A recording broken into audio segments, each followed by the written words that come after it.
আমার আইনে ঢোক আর আমার জান্নাতের মধ্যে ঢুকে যা। সুবহানাল্লাহ পড়েন। আল্লাহ রাব্বুল আলামিন বললেন, শোনো আমার গোলাম, তুমি আমার গোলামিত্ব করবে। এবার দেখেন, আপনার নাম শুনছেন, ইবলিসের নাম শুনছেন। ইবলিস ইবাদত করত, কিন্তু আল্লাহর আইনটা মানছিল না। ইবাদত করছে 70 লক্ষ বছর। আমার দিকে তাকান, ইবাদত করছে কত বছর? 70 লক্ষ বছর।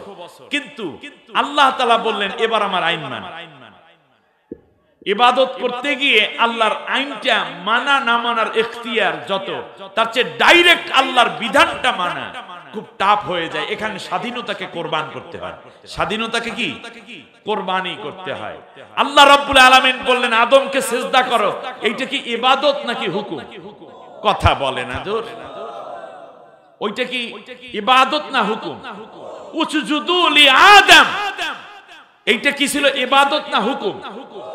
সব ফেরেশতারা সিজদা করলো, আল্লাহর হুকুম মানলো। ইবলিস বলল যে না আল্লাহ, এইখান দিয়ে আমি পারলাম না। আমাদের দেশেও কিছু মুমিন এরকম আছে যে যারা ইবাদত করে আল্লাহ তাআলার, কিন্তু হুকুমটা আল্লাহর মানতে চায় না। এরকম আবেদ আছে না? না, এরা হইছে শয়তান মার্কা আবেদ, ইবলিস মার্কা আবেদ। আবেদ ইবাদত করবে কিন্তু হুকুমটা আল্লাহর মানবে না। আপনারা অনেক ভালো, আলহামদুলিল্লাহ। এখন আপনারা বলতে পারেন কি আপনি শয়তান মার্কা কইলেন? শয়তান দুই প্রকার, মিনাল জিন্নাতে ওয়ান নাস। একটা হলো জিন শয়তান আর একটা হলো মানুষ শয়তান। আল্লাহ রাব্বুল আলামিন বলছেন, শোনো, যারাই যেই ধরনের মানুষগুলো দিনগুলো আমি আল্লাহর হুকুম মানে না, তারা হইল জিন শয়তান। আর যেই মানুষগুলো আমি আল্লাহ রাব্বুল আলামিনের হুকুমকে মানে না, হুকুমাতকে মানে না, আমি আল্লাহ তাআলা রাষ্ট্রীয় হুকুম আল্লাহ তাআলা দিয়েছেন কিনা, ন্যায় বিচার করো, সত্য সাক্ষ্য দিবে, সুদ হারাম করো, চোর চুরি করলে প্রমাণ হলে হাত কেটে দাও, জিনাকার তাদের সঙ্গে সার করে দাও, অবিবাহিত হলে 100টা বেত্রাঘাত করো, যে হত্যাকারী তাকে হত্যা দণ্ড দিয়ে দাও, যারা সমাজে বিশৃঙ্খলা করে, ডাকাতি করে, তারা যদি খুনের সাথে জড়িত থাকে তাহলে ফায়ুকাত্তালু আও ইউসাল্লাবু আতুকাত্তা আইদিহিম ওয়া আরজুলিহিম মিন খিলাফ। এভাবে আল্লাহ তাআলা প্রত্যেকটা মদ হারাম করে দাও, মাদক নিষিদ্ধ হয়ে যাও, পর্দা পুশিদা মতো চলো। প্রত্যেকটা নারী পুরুষ যারা বালেগ বালেগা ঈমানদার তারা নামাজ পড়বে। এই হুকুমগুলো আমার না আল্লাহর, আল্লাহ রাব্বুল আলামিনের। এখন ইবলিস ইবাদতে পাকা কিন্তু হুকুম মানতে রাজি না। ও কি বেহেশতে যেতে পারবে? কথা বলেন না, বেহেশতে যেতে পারবে? কোন দিনও পারবে? পারবে না। কিন্তু আদম আলাইহিস সালাম হুকুম অমান্য করেছিলেন ভুলে, কিন্তু পরবর্তীতে আল্লাহ তাআলা বললেন, ফাইম্মা ইয়াতিয়ান্নাকুম মিন্নি হুদা ফামান তাবিআ হুদায়া ফালা খাউফুন আলাইহিম ওয়ালা হুম ইয়াহজানুন। আদম কোনো চিন্তা কইরো না, আমি আল্লাহ রাব্বুল আলামিন আমার বিধান দেব, সেই বিধান যারা যারাই মানবে আমি আবার তাদেরকে জান্নাতে নিয়ে আসব। সেই বিধানের আমাদের জন্য যে বিধান আছে তার নাম কি? এটা শুধু দেখে দেখে সুমা দিয়ে থুইয়া দেব নাকি? এটার মধ্যে 500 আয়াত আছে মুহকামাত। এইগুলো আল্লাহর নবী বাস্তবায়ন করেছেন কি রাস্তায় রাস্তায় নাকি সংসদে বসে? তা দিয়ে আল্লাহর নবী মৌলুদ শরীফ পড়তো কোরআন দিয়ে, জিন তারাইন্না দোয়া পড়তেন শুধু। আল্লাহর নবী এইগুলা দিয়া পানি পড়া দিতেন কোরআন দিয়া। বরং আল্লাহর নবী কোরআন দিয়ে রাষ্ট্র পরিচালনা করেছেন। নবী এই কোরআন দিয়ে বরখাস্ত লিখা মিশক জাফরান কালি দিয়া তারপর 7 দিনের বরখাস্ত দিয়ে দেন, দুইয়া দিয়ে পানি খাইও নাকি? অথবা একটা তাবিজ বানাইয়া দিতেন গলার মধ্যে পইরা ঘোরো নাকি? মইরা গেলে মানুষের কাছে খতমের কিতাব বানাইতেন, এটা তাই না? না, কোরআন এসেছে রাষ্ট্র পরিচালনা। নবী নিজে কোরআনের রাষ্ট্র চালাইলেন, সাহাবীগণ চালালেন। এমন কি কিয়ামতের পূর্বে আসবে ইমাম মাহদী আলাইহিস সালাম, তিনি এসে খানকা বানাইবে, অনেকগুলো মাহফিল বানাইবে, লক্ষ লক্ষ মসজিদ বানাবে না, এগুলো থাকবে, এগুলো বানাবেন, কিন্তু তিনি রাষ্ট্রটা চালাইবেন কি দিয়া? একটানা 40 বছর। ইমাম মাহদী আলাইহিস সালামের পরে আসবেন ঈসা আলাইহিস সালাম, তিনি এসে কোন আইন দিয়ে দেশ চালাবেন? তাহলে বোঝা যায় কোরআনের আইন আমরা না মানলেও নবী সাহাবী তাবি তাবিইনের পরে মাঝখানে আমরা শয়তানের আইনের ভিতর ঢুকে পড়লেও আবার শেষবারে এসেও তারা কোরআনের রাজ কায়েম করবেন। অতএব কোরআনের রাজ কায়েম করা নবী ওয়ালা কাজ। জোরে বলেন কি ওয়ালা কাজ? একমাত্র নবীওয়ালা কাজ, সবচেয়ে বড় নবীওয়ালা কাজ, সবচেয়ে বড় ফরজ, সবচেয়ে বড় গুরুত্বপূর্ণ কাজ হচ্ছে ইকামত দিন। তার কারণে আপনি খারিফ বানচার মানুষের নামাজ পড়ো নামাজ পড়ো, এটা ওয়াজের বিষয়। আজকে যদি ইসলামী রাষ্ট্র হয়, আইন হয়ে যাবে, কোনো বেনামাজি থাকবে না। আপনি দেখবেন ফজরে আপনার ছেলে নাতি পুতি, বড়টা ছোটটা, পাশের চাচাতো ভাই খালাতো ভাই মামাতো ভাই সব মসজিদে হাজির। তার কারণ ইসলামী রাষ্ট্রের প্রথম কাজ আল্লাযীনা ইম্মাক্কান্নাহুম ফিল আরদি আকামুস সালাহ। আর আপনি ইসলামী রাষ্ট্র কায়েমের এই যে নামাজ যারা পড়বে, সমান সব আপনার আমল নামায় চলে যাবে। এই জন্য যেহেতু আপনি ইসলামী রাষ্ট্র কায়েমে সহযোগী ছিলেন। কোন জেনা থাকবে না, কোন মাদক থাকবে না, ইয়াবা, ফেন্সিডিল, কোকেন, তারি, মারজুয়ারা, পেথিলিন, হিরোইন, গাঁজা, মদ একটাও থাকবে না। কোন জেনা থাকবে না, ডাকাতি থাকবে না, চুরি থাকবে না, কোন সাহসীও কেউ পাবে না। তার কারণ আল্লাহর কোরআনের আইন এমন ভাবে মানুষকে মোটিভাই করে দেয়। সুবহানাল্লাহ বলেন। তখনই আল্লাহর ঘোষণা হলো, ওয়ালাউ আন্না আহলাল কুরা আমানু ওয়াত্তাকাউ লাফাতাহনা আলাইহিম বারাকাতিম মিনাস সামাই ওয়াল আরদ। দেশের উপরই ভাগে যখন, জমিনের উপরে যখন আমি আল্লাহর কোরআনের রাজ কায়েম হয়ে যাবে, আমি আল্লাহ ওয়াদা দিলাম, জমিনের ভেতরে যত হীরার খনি আছে, তেলের খনি আছে, গ্যাসের খনি আছে, স্বর্ণের খনি আছে, কয়লার খনি আছে, সব খনিগুলো আমি আল্লাহ তাআলা তোমাদের জন্য খুলে দেব। আর আসমান থেকে আমার রহমতের অজর ধারা তোমাদের উপর বর্ষিত হতে থাকবে। তোমরা আর গরিব থাকবা না। দাদা বাবুরা তখন পেঁয়াজ রসুন আদা এই নিয়ে হইছে দাদা। মনে রাখবা, কোনো কাজে লাগবে না। চোখ তুলে তোমাদের দিকে রাঙিয়ে কোনো কথা বলার আঙ্গুল উঁচু সাহস পাবে না। ফালিয়াবুদু রাব্ব হাযাল বাইত আল্লাযী আত'আমাহুম মিন জু'ইন ওয়া আমানাহুম মিন খাউফ। সুবহানাল্লাহ। খাদ্য স্বয়ং সম্পূর্ণ করে দেব আমি আল্লাহ, আর সব ধরনের ভয় থেকে তোমাদেরকে নিরাপত্তা দান করব। ওয়াদা কর। সুতরাং আমাদের প্রস্তুতি নেওয়ার সময় দুনিয়ার এক প্যাকেট বিড়ি, এক কাপ চা, কসকসা 1000 টাকার নোট যেন আল্লাহর কোরআনকে দুর্বল করার জন্য আমাদের ঈমান বিক্রি না করি। তাহলে এই পৃথিবীতে আমরা লাঞ্ছিত হব, লজ্জিত হব। আমরা আবার আল্লাহর কাছে মুনাফিক সাজবো। আল্লাহ তাআলার ইবাদত করে 70 লক্ষ বছর আল্লাহ অর্ডার করেন, হুকুমাতের ক্ষেত্রে গিয়া ইবলিস রাজি হয় নাই। আল্লাহ রাব্বুল আলামিন বলে, যাও এখান থেকে। সাথে সাথে ইবলিস বলল, আল্লাহ তাআলা এইবার আমার চ্যালেঞ্জ আছে। قال فبما أغويتني لأقعدن لكم صراطك المستقيم ثم لآتينهم من بين أيديهم ومن خلفهم وعن أيمانهم وعن شمائلهم ولا تزيد أكثرهم শাকিরিন। শয়তান কয়, আল্লাহ তোমার হুকুম না মানার কারণে আমি তো যাচ্ছি ইবলিস হয়ে, ইবলিস তো শয়তান হয়ে গেলাম।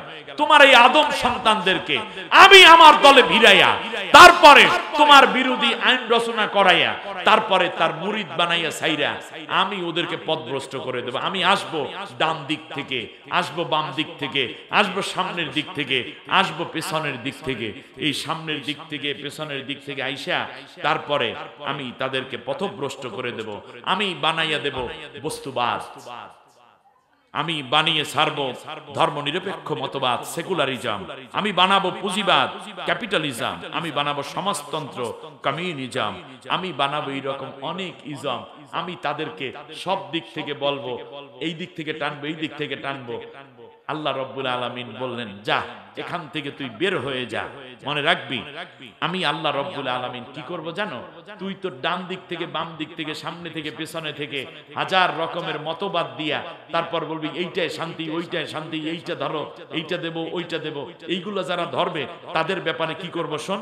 ক্বালা উখরুজ মিনহা মাযউমান مدحورا لمن تبعك منهم لأملأن جهنم منكم أجمعين শোন এই কথাগুলো আমার না আল্লাহ ইবলিস কি চ্যালেঞ্জ করেছিল খেয়াল করেছেন যে তোমার সব বনি আদমকে আমি জাহান্নামে নিয়ে ছাড়বো তাহলে ইবলিসের টার্গেট জান্নাতে নেওয়া না জাহান্নামে নেওয়া তো জাহান্নামে নেওয়ার জন্য সে অনেকগুলো রশি ছাড়ছে কি ছাড়ে নাই সেই রশিগুলো অনেকে ধরছে কি ধরে নাই তাই ইবলিস টানে কি উপরের দিকে না নিচের দিকে নিচের দিকে এই জন্য আমাদের উন্নতি হচ্ছে না অগ্রগতি হচ্ছে না আল্লাহ রাব্বুল আলামিন বললেন তুই চার দিক থেকে আসিস কিন্তু আমি আল্লাহ উপর থেকে একটা রশি ছাইড়া দেব সেই রশির নাম কি এজন্য আল্লাহ বললেন আমি আল্লাহ তাআলা উপর থেকে রশি ছাড়বো উপর থেকে যখন কিছু পড়ে তখন সেইটাকে বলে নাজিল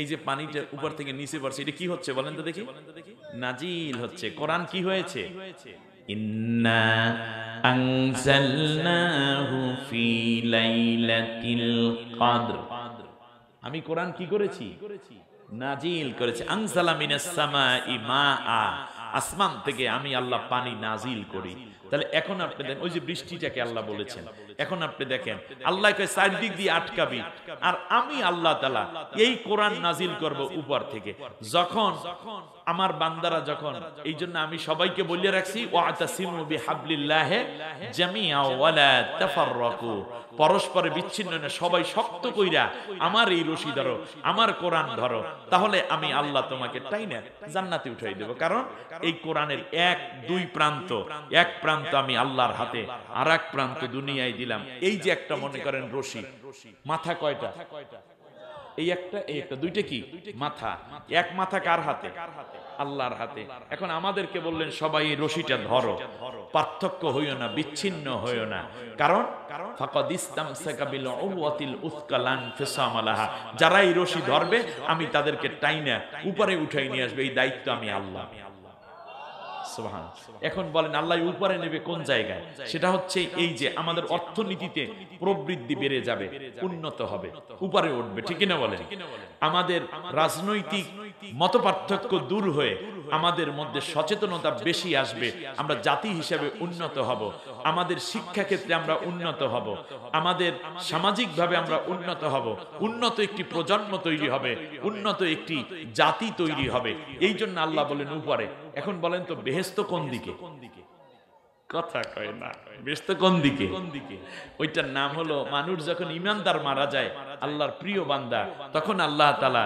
ফেরেশতা পাঠান জান্নাত থেকে তারপরে এই রূহটা নিয়ে ফেরেশতারা চলে যায় সপ্তম আসমানের উপরে ইল্লিন নামক জায়গা বলেন তো দেখি এইটা কি বেহেশতটা কি তাহলে নিচে নিল ফেরেশতার রূহ না উপরে নিল তাহলে জান্নাত কোন দিকে আপনারা যেতে চান কোন দিকে উপরের দিকে তাই উপরের দিকে যাইতে হলে উপরের রশি ধরবেন না নিচের রশি ধরবেন শয়তান টাইনা নেবে কোথায় নিচের দিকে আল্লাহ তাআলা বলছেন লামানিত্তাবাআকা মিনহুম লা আমলা আন্না জাহান্নাম যাও তোর রশি যে ধরবে তারে আমি জাহান্নামের দিকে নিয়ে নেব আর যারা আমি আল্লাহর কোরআনের রশি ধরবে তাদেরকে আমি আল্লাহ তাআলা উপরে উঠাইয়া জান্নাতি বানাইয়া দেব সুবহানাল্লাহ আজকে আর আলোচনা বেশি করতে পারলাম না ওয়ালা তাফাররাকু বিচ্ছিন্ন হয় না বিচ্ছিন্ন হওয়া হারাম বিচ্ছিন্ন হওয়া কি হারাম আমার বন্ধুগণ এই জন্য সাহাবীগণ বারবার আরজ করতেন আল্লাহ আমি যেন তোমার রশি ছেড়ে না দেই আমি যেন উপরে উঠতে পারি সেই তৌফিক তুমি আমাকে দাও আমার বন্ধুগণ আমি তো কেউরে যাইতে বলি নাই আমি অসুস্থ আমি মুসাফির আমি আলেম আমার তিনটা কোয়ালিটি এই মুহূর্তে আল্লাহ আমাকে দিয়েছেন মুসাফিরের দোয়া কবুল হয় অসুস্থ মানুষের দোয়া কবুল হয় আলেমের দোয়া কবুল আমরা দোয়া না করে কি যাবো কেউ দাঁড়ানো ভাইরা বসে পড়েন মুনাজাতের আদব হচ্ছে বসে মুনাজাত করা তাহলে বলুন তো দেখি শয়তানের ওই চ্যালেঞ্জ আসহাবে আজমাইন মোকাবেলা করেছেন আমরাও মোকাবেলা করতে রাজি আছি না না সেজন্য আমাদের কাজ হচ্ছে এই যে আমরা শয়তানের রশি ছাইড়া দেব কার রশি ধরব কার রশি আল্লাহর রশি ছেড়ে দেব কার রশি শয়তানের রশি মানে কতগুলো খেয়াল করেছেন কিনা? আপনি হিসাব করে দেখেছেন যে শয়তান চার দিক দিয়ে আটকায়, কিন্তু শয়তান মনের ভুলেও হয়তোবা বলেই নেই যে আল্লাহ উপর দিয়েও আমি আটকাবো। আল্লাহ কয় তোরা চারপাশ দিয়ে দিবি, আর আমার উপর থেকে আমি যে রহমতের রশি দেব, এই রশি যারা ধরবে আমি তাদেরকে টাইনা আমার জান্নাতে নিয়ে আসবো। সুবহানাল্লাহি বিহামদি, সুবহানাল্লাহিল আযীম। সম্মানিত ভাইয়েরা, অতএব আমরা যেন আর কখনোই অন্য কোন রশি না ধরি। আমাদের রশির নাম আল কোরআন। হাবলুল্লাহ অর্থ কি? আল্লাহর কোরআন। সুতরাং কোরআনকে ধারণ করব, কোরআন অনুযায়ী চলবো। ওয়ালা তাফাররাকু, পরস্পরে বিচ্ছিন্ন হব না, সবাই মিলে ধরব। আপনি যে দলের হন, যে তরিকার হন, তরিকা বিহীন হইলে অসুবিধা নাই, তরিকা ওয়ালা হলে অসুবিধা। আপনি তবলিগ হন, আপনি হানাফি, শাফি, মালিকি, হাম্বলি যেটা হন, আপনি লামাযাবি হন, মাতখালি হন, আহলে হাদিস হন, আপনি সিস্তিয়া, কাদরিয়া, মুহাম্মাদিয়া, মুজাদ্দাদিয়া, নকশবন্দিয়া যা হন, আল্লাহ রাব্বুল আলামিনের হুকুম হচ্ছে ওয়াতাসিমু বিহাবলিল্লাহি জামিআ আকিমুদ্দিন ওয়ালা তাতাফাররাকু ফীহি।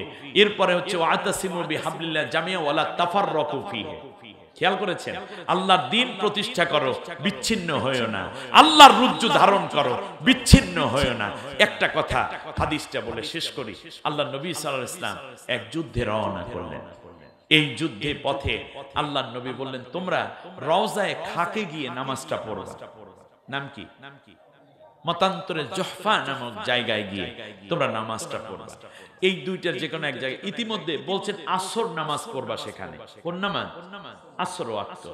সাহাবীগণ রওনা করলেন। একটা পর্যায়ে দেখা গেল আসর ওয়াক্ত হয়ে গেছে। ওয়াক্ত হওয়ার সাথে সাথে সাহাবীগণ বলল, একদল সাহাবী বলল যে আমরা নামাজটা পড়ে নেই।